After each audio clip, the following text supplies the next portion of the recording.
The readings for today are from Unity's New Testament Interpretation Workbook and Marianne Williamson.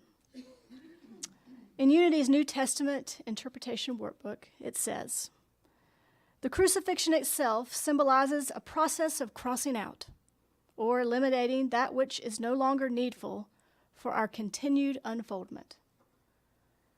What has fulfilled its purpose in us must either be lifted to a higher level of expression and consciousness or let go of completely.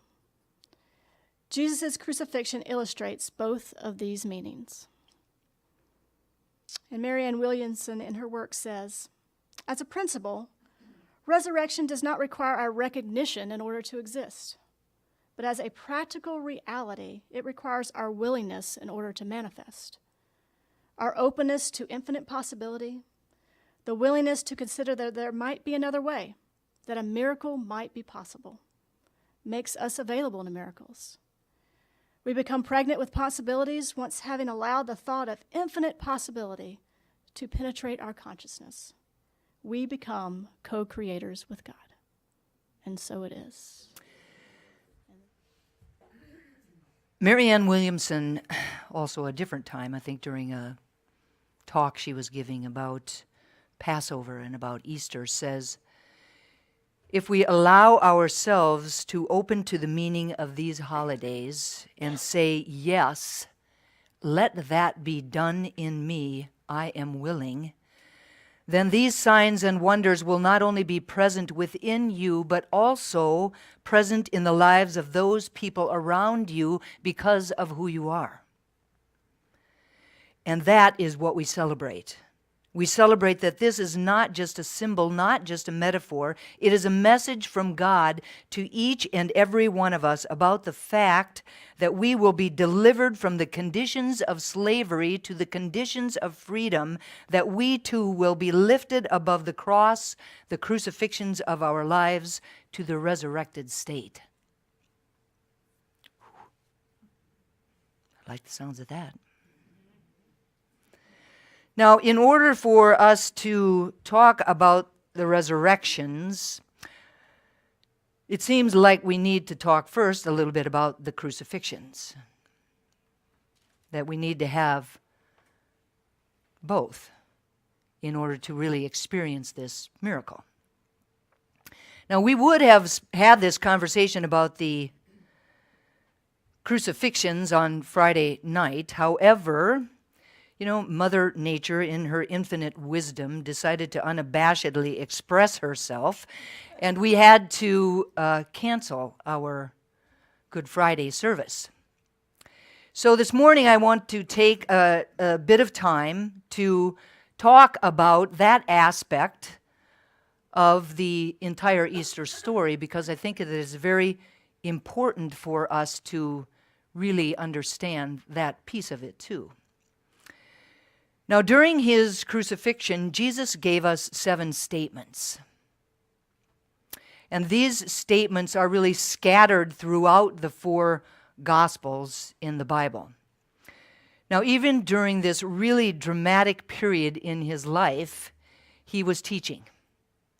And like all of his other teachings, they have significance and relevance to us right here in our lives today, individually and collectively.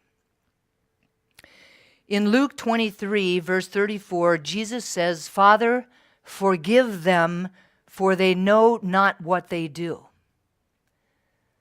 Now, the bottom line is that forgiveness is one of the mightiest of spiritual acts. That without it, nothing in the nature of spiritual progress or growth could ever be achieved. We'll only go so far, and then that would stop. And what is significant about this particular statement is that Jesus doesn't claim to be the one that is doing the forgiving, but instead he acknowledges God as the ultimate forgiving power. And the underlying invitation in this statement is for each of us to do that same thing. That it would really behoove us to realize that it really isn't my forgiveness or your forgiveness, but that what it actually is the the forgiving love of God that is doing the work. In Luke 23, verse 43, Jesus says, "Today you will be with me in paradise." Now, Jesus wasn't the only one that was crucified on that day. If you know the story, then you would remember that there were two thieves that were also crucified with him at that time. Now, Unity founder Charles Fillmore writes that these two thieves metaphysically symbolize the past and the present. That memories of the past and anxiety about the future will literally rob us of our peace. They will rob us of our freedom. They will rob us of our power. They will rob us of our joy. The now moment is where paradise resides. The now moment is the only space and the only time in which we can really make any changes, in which we can really grow, in which we can experience freedom, in which we can really feel true, real joy. In John 19, verse 26 and 27, Jesus says, "Woman, behold your son. Behold your mother." Now, those words were spoken to Mary, and according to tradition, to the disciple John. Now, Mary and John are not mother and son, but what Jesus was speaking about was one of the greatest realizations that we could ever have in our life, and that is the realization of the true relationship that we have with every single person on the planet. The true relationship that we have with every single person on the planet, with absolutely no exceptions. You don't get to say, "No, not that guy." We are deeply connected. We are one with. Whatever biological ties might exist, the spiritual ties are stronger and they are far more important. We are In spirit, we are each other's mother. We are each other's father. We are each other's brother. We are each other's sister. In spirit, we are one. There's really only one of us here. In Mark 15, verse 34, Jesus says, "O God, my God, why hast thou forsaken me?" Jesus is once again teaching here by making an example of himself. He spoke the question to show us what so often we feel in our heart, what so often shows up in our heart. The question states a wondering within us as to why we are feeling separated from God. Even when we know better, that feeling of separation can creep over us even before we become aware of it. There it is. There it is. And there's really nothing abnormal about that. It has happened, or probably will happen, to each and every single one of us at some point in time in our lives. That feeling of separation. Now, the invitation is to not make those feelings wrong, but to actually move through them with faith.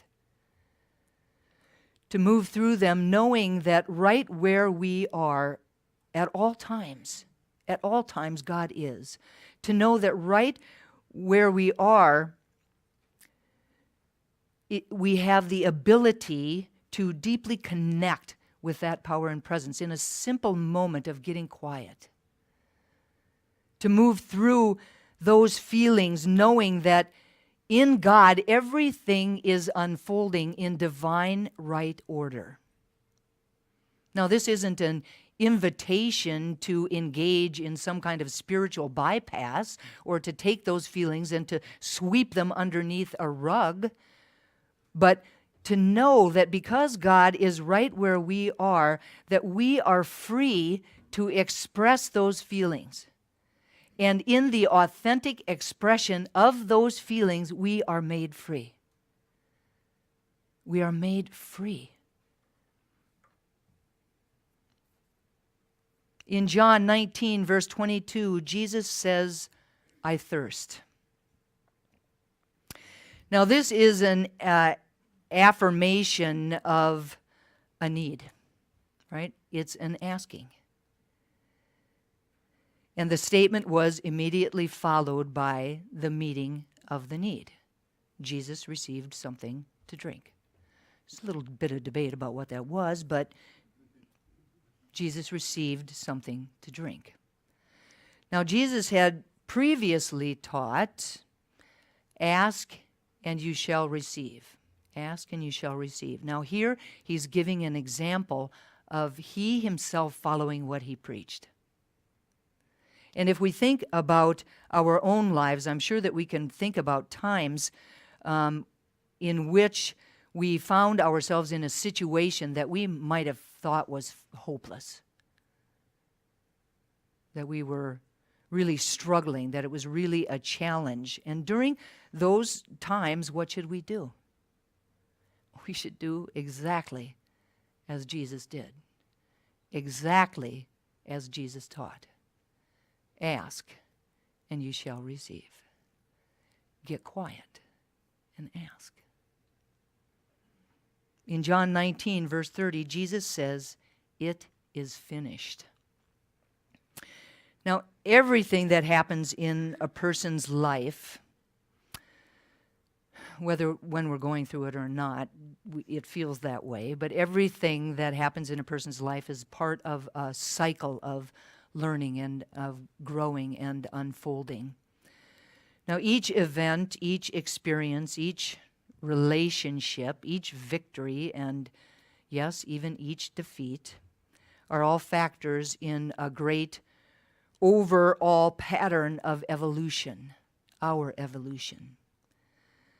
Now, one of the most difficult things that we have to learn, one of the most difficult lessons, is the lesson in which we need to recognize that something has fulfilled its role in our life and now is really to be seen as finished.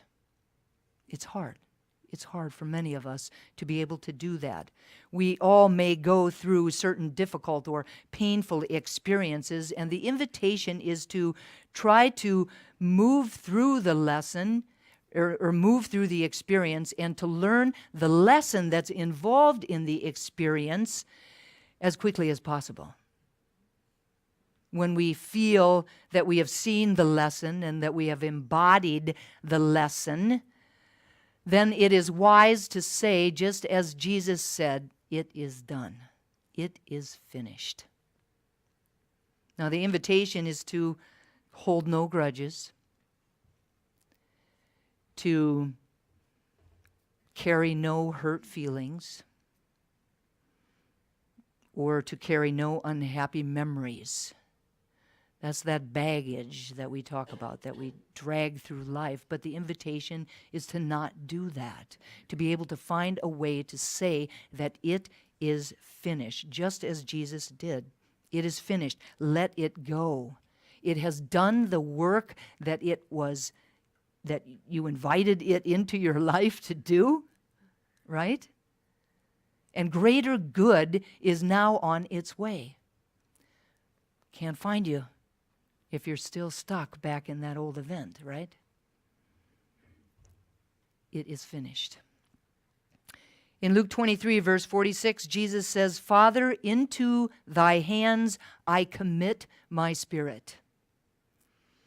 Jesus' life and death were an absolute demonstration of faith and surrender. And surrender contains within it all that we should ever need in the way of support and guidance for our transformation.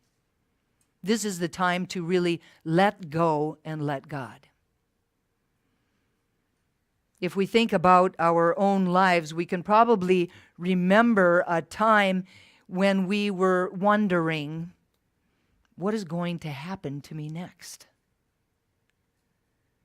If we follow the example of Jesus, we can know that we can safely place ourselves, our lives, our dreams, and our future into God's hands.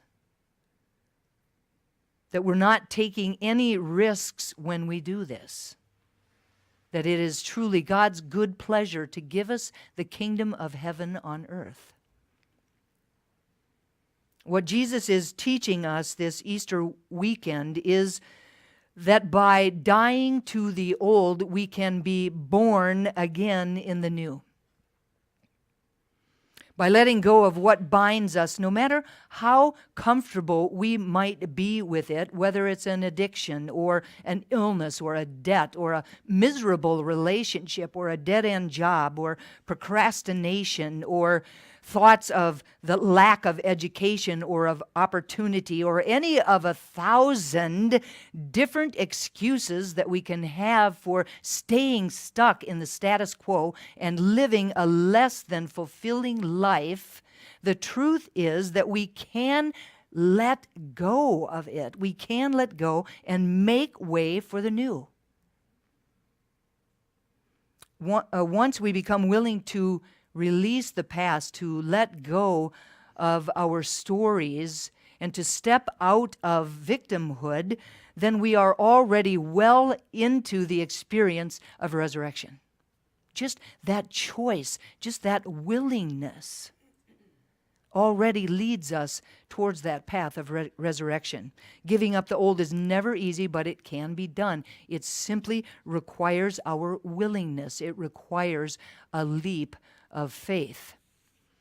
The bottom line is that the crucifixions in our life are the gateways to a higher consciousness. That each crucifixion is calling us to be more fully who we really are. In his book, The 7 Living Words, Reverend Mark Anthony Lord says, every crucifixion, no matter how difficult or seemingly life-shattering, is simply a desire to follow your dreams at all costs. Our crucifixion is calling us to surrender so that we can remember the truth that within us is the greatest power of all. Now, for many of us, this idea of surrender, little white flag, it leaves kind of a sour taste in our mouth. It speaks of weakness, perhaps, and cowardice, of giving up or giving away our power or giving away control of a situation or the control of our lives. And we might have a great resistance to doing it. But the truth is that while it might mean to give up or to give away, it can also mean to give way. To give way. To give way to something greater. By giving way to a power and presence that is greater than we are, we allow the flow of life to flow through us without being impeded by our inner resistance. It can simply mean to stop fighting ourselves, stop fighting each other. It can mean to stop resisting that flow. It can simply mean letting go of that which no longer serves us, that no longer is representative of who we really are at our very core. So throughout the Easter story, we are reminded time and time again that the time to do this is right now. Please welcome to the stage the amazing Karen Daly.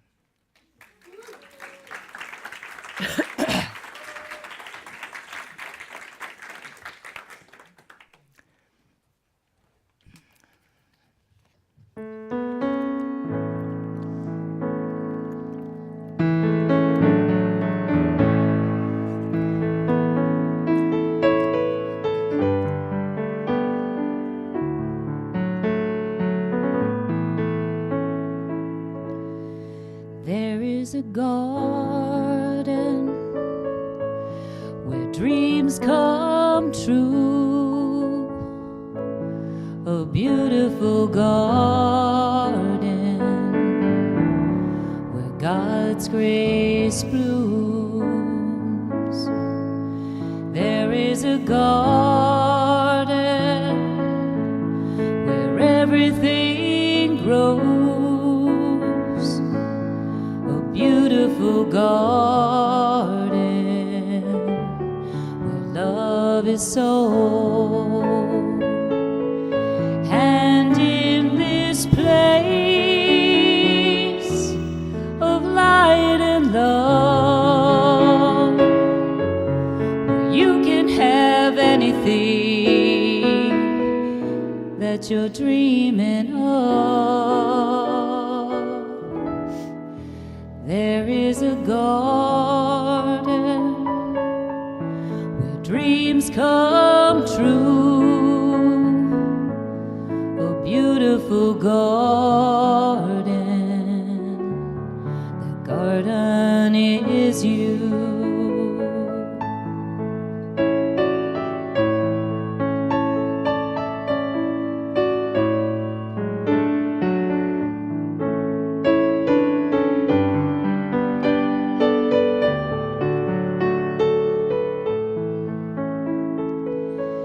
And in this place of light and love, where you can do anything that you're dreaming of,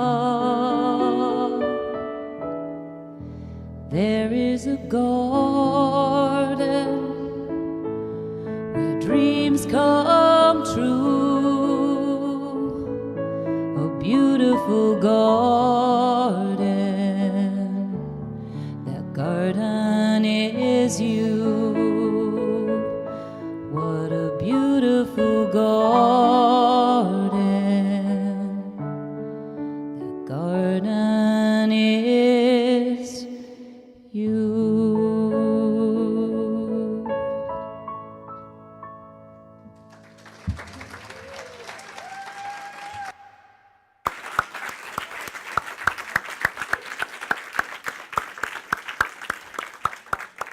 Absolutely beautiful, Karen. Thank you. Thank you, Cindy. So we'll now move a little bit into a conversation about the resurrection. And the resurrection aspect of the Easter story represents an awakening, a transformation, a transmutation, a stepping into something new and different in our lives. It's essentially a remembrance or a renewal of our own true nature. Now, one metaphysical meaning of the resurrection is the restoring of mind and body back to their original state. Our consciousness or our awareness is to be returned or taken back to source, back to spirit, back to God. We are to return to our divine inheritance. We are to remember who and whose we are, divine emanations of God. Now, we have been thinking, maybe some more than others, of ourselves as something other than spirit. They say, we know when we arrive, but that we very quickly forget. So it's a journey back to the remembering of that. And because we've been thinking that we are something other than spirit, we have to learn to accept the undoing of the dream of separation. We have to remember that we are eternal spirit. This then is a resurrection, right? A new beginning, a new way of being in the world. The resurrection was not just about one man, Jesus, but it is about the Christ consciousness within each and every single one of us. A resurrection in this sense is an opportunity to stand fully grounded in our unity, in our oneness with God, with the divine. It also represents, this idea of resurrection represents the realization that God created each and every single one of us and imbued within us all of the qualities that God possesses. So the love, the peace, the joy, the creativity, the wisdom, the abundance, and most specifically in the case of the resurrection, eternality. As Jesus demonstrated throughout the 3 days of the crucifixion and the resurrection, the intersection between the infinite and the finite is where surrender happens. In that moment, that space, and when we surrender to the Christ consciousness within us, that which is seeking to be expressed uniquely through us, then life becomes immensely free and immensely rich. When we remember who we are, when we align with that, when we surrender to that Christ consciousness within us, life is free and life is rich. Eternal life, then, is one of the promises of the resurrection story. So this could be like making a transition. So it could be like that moment of in birth, becoming alive, stepping into that human life. It could be that moment, or it could be on the other end, when there's that transition from life into death, when we lay down our physical body and move on to whatever else that experience is for us beyond that. But what it really could be would be something as simple as letting go of one aspect of ourselves to make room for something new. It could simply be about the transition from one way of being to another way of being, very similar to the transition of a caterpillar into a butterfly. Now, the life that the caterpillar knew when it was a caterpillar is so much different than the life it's going to experience as a butterfly. And when it created that cocoon, it had absolutely no idea what that was going to be like, and yet he did it anyway. But the caterpillar did it. Surrendered to that moment. Surrendered to that which was in him that was wishing to be expressed. That butterflyness, right?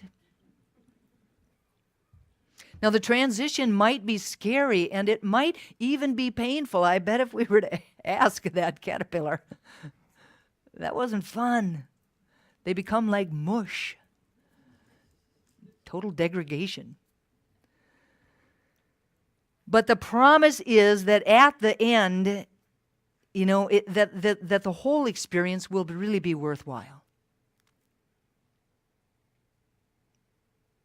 Those times when you can look back and say, well, it wasn't fun when I was doing it, but wow, I am so glad it happened. I'm sure we can all think back to a time like that in our lives. So the message of Easter is to awaken to our Christ consciousness in order to live life anew. It's a living metaphor for that which we need to do in our own lives. And Jesus became the example. He showed the way. Now, I know we all love the practical side of life. So I'll share some ideas about stepping into our own resurrection. Now, I've already spoke about the first necessity, and that is about fully stepping into our awareness of who and what we are.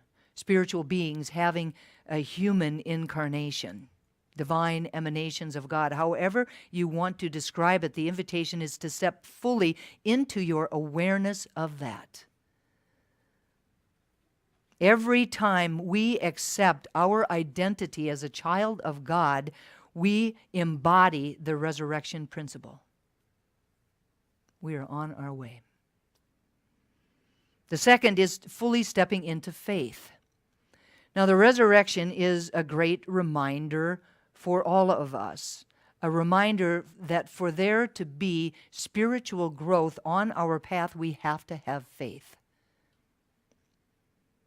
We're invited to step out in faith, not faith in something outside of us, but faith in the presence of God that is within us. Faith in the creative power of the law, and faith in a universe that is always for us and never against us. The tombs that we create for ourselves represent the darkness that we often find ourselves smack dab in the middle of. The tombs can include unforgiven resentment, being influenced by what people think or what people say about us, low self-esteem, worry about the past, fears about the future, stories that no longer serve us, old patterned ways of being that just, happen without our even being aware of it. And those are just a few that you could name.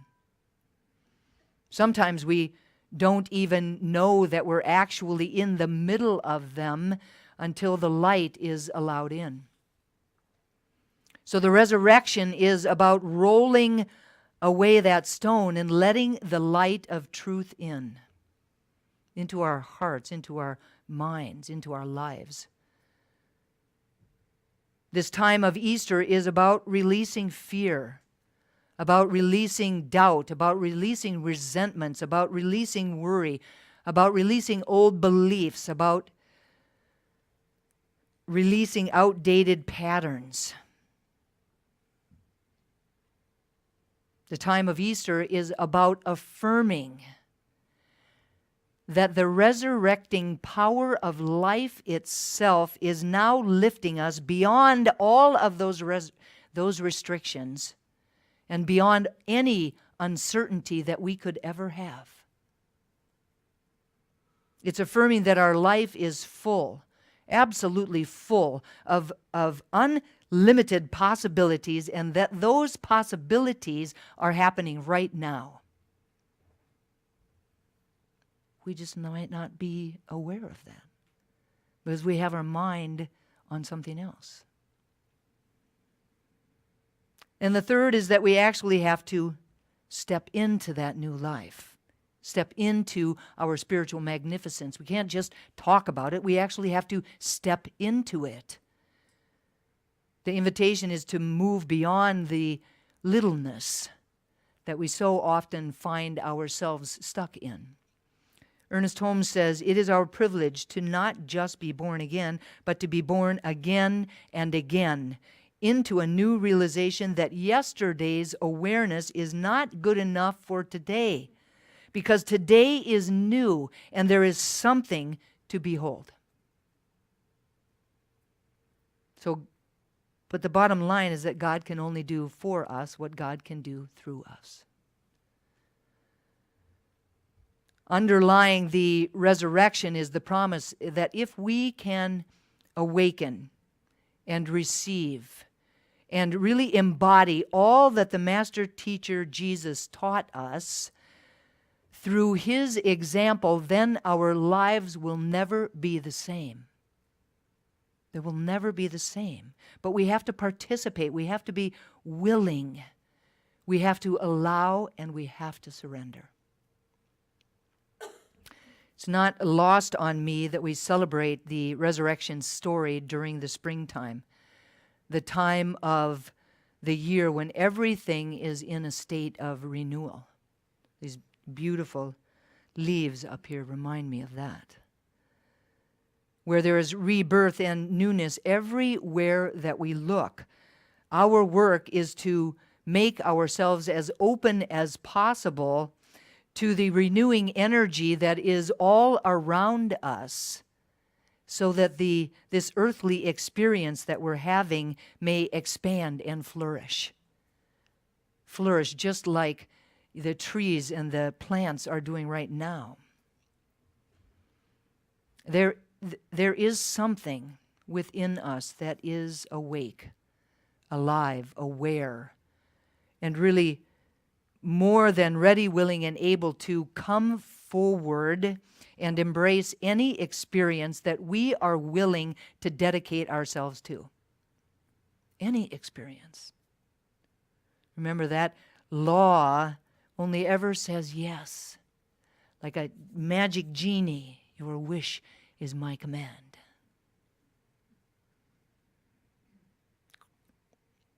So this then is the key to living our sweetest life. And it's within us. It's not something that we have to look for outside of ourselves. It is within us. It is that spark of the divine. It is that Christ consciousness. That is the key. And it's up to each and every single one of us to take that key, to unlock the door, to open the door, and then to really, literally walk through it into a new way of being, into a new life. It's time. It's time to let go of the past, to cross out, to eliminate, or to crucify that which is no longer needed for our transformation, for our continued unfoldment, or for our resurrection. It's time. It's time to stop playing small. Time to step into our highest and best. Time to use the spiritual principles and the spiritual practices that we have learned to create our sweetest life. So in this moment, I invite you to close your eyes and to go within. Take 3 deep breaths.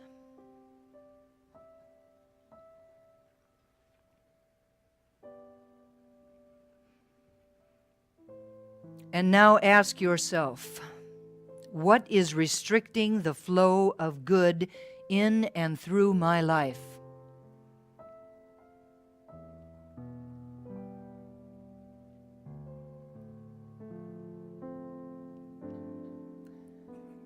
What ideas, old patterns, resentments, unforgiveness, or beliefs am I harboring that are preventing me from moving ahead?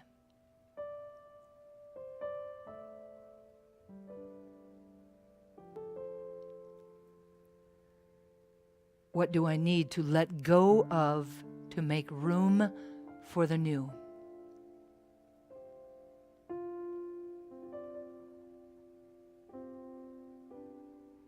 Take another deep breath and sink even deeper into that inner wisdom.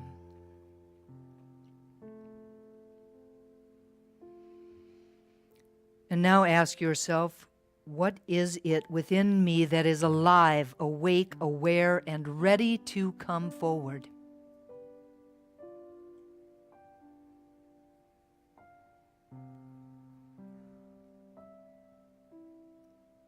What is longing to be expressed in my life?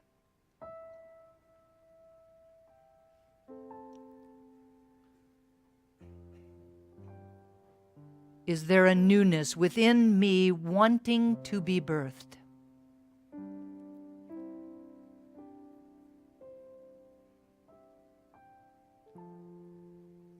When you're ready, open your eyes and take the card that you were given as you entered the sanctuary today and begin writing. Document on the back what you need to let go of and what new you are willing to let into your life. What new way of being are you stepping into?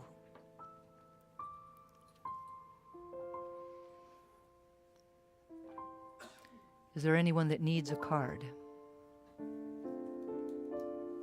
Great. Oh, one, Heather? Thank you.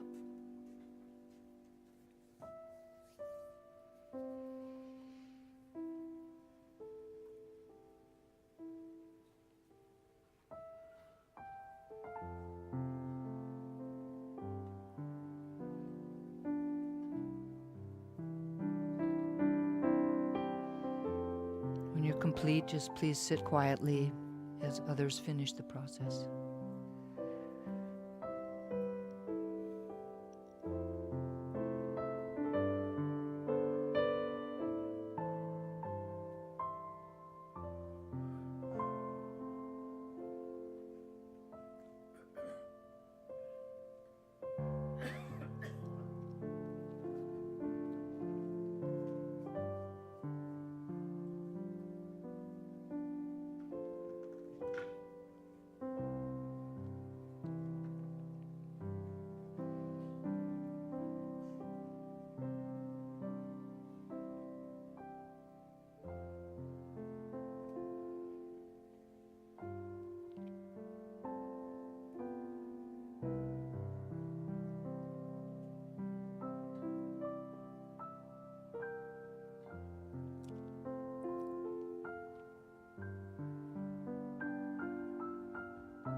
So the invitation is to take these cards home with you, put them on your altar, or put them somewhere where you'll see them to remind you of this day, of this process, of the commitment that you've made to yourself, to let go, to embrace, and to remind you about this spiritual community, this built-in support group that you have.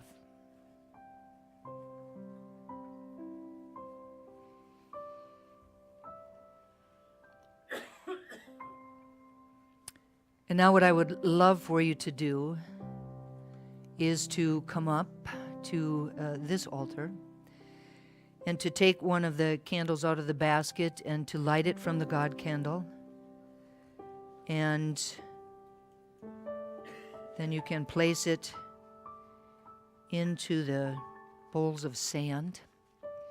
And please start from the back and move towards the front so that no one has to reach over a lit flame. And as you do so, just speak a silent word of prayer for yourself or an intention, something that you would like to speak into that law that only ever says yes. And please do so as you feel called to do so. And so in this moment, I invite everyone to turn within. And I will tell you, as I am turning within, I remember that in our kind of prayer, Science of Mind treatment, that the beginning of the prayer is always a recognition and then a unification to that power and presence that I call God. And I will tell you, in this moment,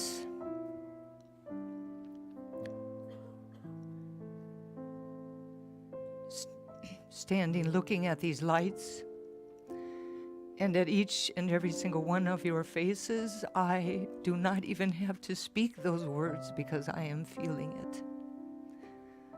And what I know about feeling it is that is what drives the prayer. That is what fuels the prayer. And so I know beyond a shadow of a doubt that in this moment, all of these prayers which I am in this moment gathering up, and with my consciousness loosing into that law, that I know that there is absolutely no way that these prayers cannot come true.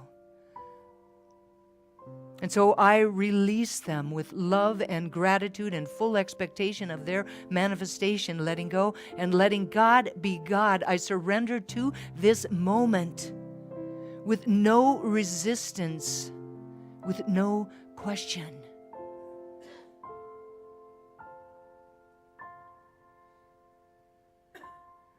And know that it is done. And so it is.